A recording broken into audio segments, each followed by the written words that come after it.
नमस्ते दोस्तों। ये खबर है पाकिस्तान की।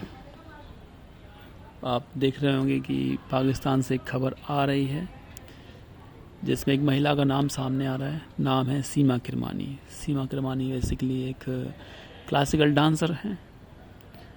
एक वीडियो चल रहा है सोशल मीडिया पर जिसमें कराची प्रेस क्लब के बाहर पुलिस के साथ धक्का मुक्की करती हुई एक महिला दिख रही है जो भारतीय शैली के परिधान पहने हुए है। बस वही है सीमा किरमानी।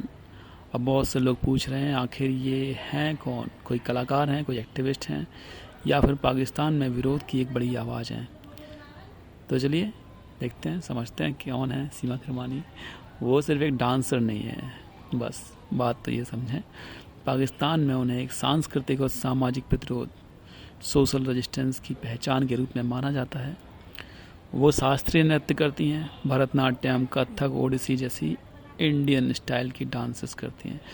अब आप सोचिए, पाकिस्तान जैसे देश में जहाँ कई बार कला और ख़ासकर महिलाओं की अभिव्यक्ति पर सवाल उठते रहे हैं, वहाँ कोई महिला दशकों से शास्त्रीय नृत्य, कल्चरल डांस कर रही हैं, शास्त्रीय नृत्य को जिंदा रखे हुए हैं। ये अपने आप में बहुत बड़ी बात है। सीमा किरमानी का जन्म 1951 में रावलपिंडी में हुआ था। उनका पारिवारिक बैकग्राउंड वो भी बड़ा दिलचस्प है भाई। पिता की तरफ से वो लखनऊ और ईरान के खैरमान से संबंध रखती हैं। माँ की तरफ से हैदराबाद से उनका जुड़ाव बताया जाता है। उनके पिता पाकिस्तानी आर्मी में एक बहुत बड़ी पोस्ट पे थे और सीमा किरमानी की पढ़ाई पाकिस्तान में हुई। उसके बाद वो लंदन भी गई फाइन आर्ट्स पढ़ने के लिए। बाद में कराची यूनिवर्सिटी से हिस्ट्री में भी हायर एजुकेशन उन्होंने प्राप्त की। मतलब उनका पूरा जीवन सिर्फ कला तक सीमित नहीं था, बल्कि इतिहास, समाज और पॉलिटिक्स की भी उन्हें अच्छी खासी समझ थी। अब इनके जीवन का सबसे दिलचस्प हिस्सा आता है जनरल जिया-उल-हक का दौर। जनरल जिया-उल-हक का दौर ये वो दौर था जब भारत का नहीं, पाकिस्तान का इस्लामीकरण हो रहा था। इस्लामिक नीतियाँ बहुत तेज़ी से फैल रही थी। उस समय कला, नृत्य और संगीत पर बहुत पाबंदियाँ लगाई गई थी। लेकिन उस दौर में भी सीमा किरमानी ने नृत्य बंद नहीं किया था। उन्होंने मंच पर प्रदर्शन जारी रखा। यही वजह है कि बहुत से लोग उन्हें सिर्फ कलाकार नहीं मानते, बल्कि कल्चरल रेजिस्टेंस का प्रतीक मानते हैं। 1979 में उन्होंने एक संगठन बनाया जिसका नाम रखा तहरीक निस्वान।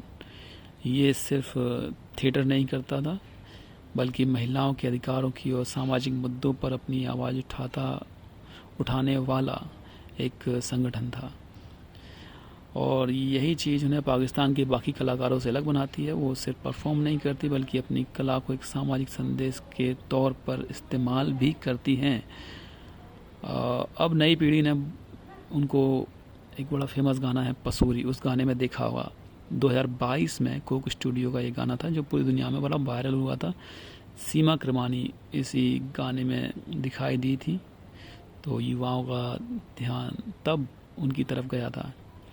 लेकिन दोस्तों, असली चर्चा अब की घटना से हो रही है। अभी की घटना है कि मई 2026 में कराची में उन्हें एक मार्च निकालना था। औरत मार्च नाम से उन्हें एक मार्च निकालना था, और उस मार्च को निकालने के लिए उन्हें एनओसी चाहिए थी, नो ऑब्जेक्शन सर्टिफिकेट। तो एनओसी लेने के लिए सरकारी दफ्तर में गई थी। उसी दौरान सीमा किरमानी को कुछ समय के लिए हिरासत में ले लिया गया। सोशल मीडिया पर वीडियो वायरल हुए। पुलिस और प्रदर्शनकारियों के बीच झड़पें हुई, तनाव हुआ। नॉट हिंसक बट हुआ, आप देख सकते हैं। इसके बाद पाकिस्तान में नागरिक स्वतंत्रता और महिलाओं के अधिकारों को लेकर फिर से बात हुई। कम से कम बात तो हुई, ठीक है। अब यहाँ बात समझना ज़रूरी है कि पाकिस्तान में औरत मार्च सिर्फ एक रैली नहीं है। ये महिलाओं के अधिकार, घरेलू हिंसा, लैंगिक असमानता, पितृसत्तात्मक सोच के खिलाफ एक बड़ा प्रतीक है। सीमा किरमानी कई सालों से इस आंदोलन से जुड़ी हुई है। कुछ लोग उनकी आलोचना भी करते हैं। कुछ लोग कहते हैं कि ये वेस्टर्न कल्चर का प्रमोट कर रही है, ये एंटी इस्लामिक कल्चर का प्रमोट कर रही हैं। और कोई सहमत हो असहमत हो, पर इस बात से इनकार करना बहुत मुश्किल है कि उन्होंने पाकिस्तान में कला और एक्टिज्म को साथ में जोड़ने का काम किया है। उन्हें कई पुरस्कार भी मिले हैं पाकिस्तान की तरफ से भी, प्राइड ऑफ परफॉर्मेंस, इसके अलावा राष्ट्रीय अंतर्राष्ट्रीय कई सारे पुरस्कार हैं।